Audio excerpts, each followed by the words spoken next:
Hola a todos, bienvenidos a un nuevo video.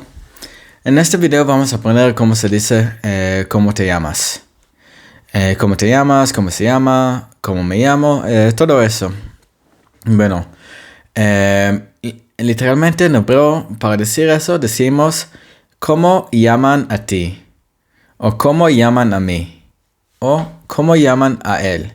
Entonces, como pueden ver, vamos a usar cosas que ya aprendimos, que son las palabras como en el video de las preguntas, y también el objeto indirecto que aprendimos hace unos videos, que es a ti.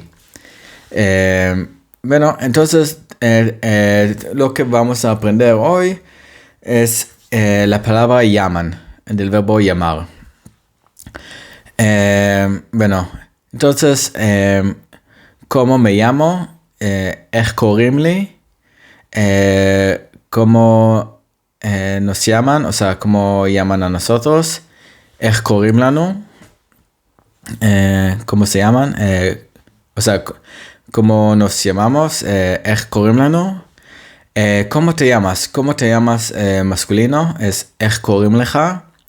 ¿Cómo te llamas femenino? Es איך קוראים לך? ¿Cómo se llaman? O sea, ustedes masculino. ¿Cómo llaman a ustedes masculino? איך קוראים לכם? ¿Cómo se llaman a ustedes femenino? איך קוראים לכן? ¿Cómo se llama a él? ¿Cómo llaman a él? Literalmente. איך קוראים לו? איך קוראים לו? ¿Cómo se llama? Literalmente, ¿cómo llaman a él?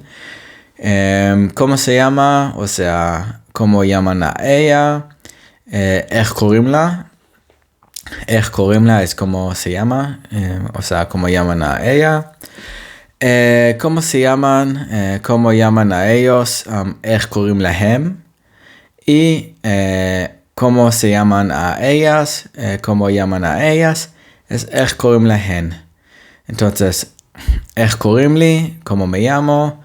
איך קוראים לנו? ¿Cómo nos llaman? ¿Cómo te llamas masculino? איך קוראים לך? ¿Cómo te llamas femenino? איך קוראים לך? ¿Cómo se llaman ustedes masculino? איך קוראים לכם? ¿Cómo se llaman ustedes femenino? איך קוראים לכן? ¿Cómo se llama? ¿Cómo llaman a él? איך קוראים לו? ¿Cómo se llama? ¿Cómo llaman a ella? איך קוראים לה? ¿Cómo se llaman? ¿Cómo llaman a ellos? איך קוראים להם? ¿Y cómo se llaman? ¿Cómo llaman a ellas? איך קוראים להן? Entonces, es cosas que ya conocemos, solo aprendimos la palabra llaman, del verbo llamar en hebreo, קוראים. Y en el futuro vamos a aprender el verbo completo de llamar, pero para ahora, para decir cómo te llamas y el resto, aprendimos la palabra llaman, que es קוראים. Y también usamos la palabra como, que ya aprendimos, y a ti o a él, el objeto indirecto que también aprendimos. Bueno chicos, eso es todo para este video. Espero que les gustan. No olviden dar un like. Si tienen preguntas de todo lo que estamos aprendiendo o cualquier comentario, están bienvenidos a comentar aquí abajo. Si todavía no están suscriptos, no olviden suscribirse y nos vemos en el próximo video. Chao.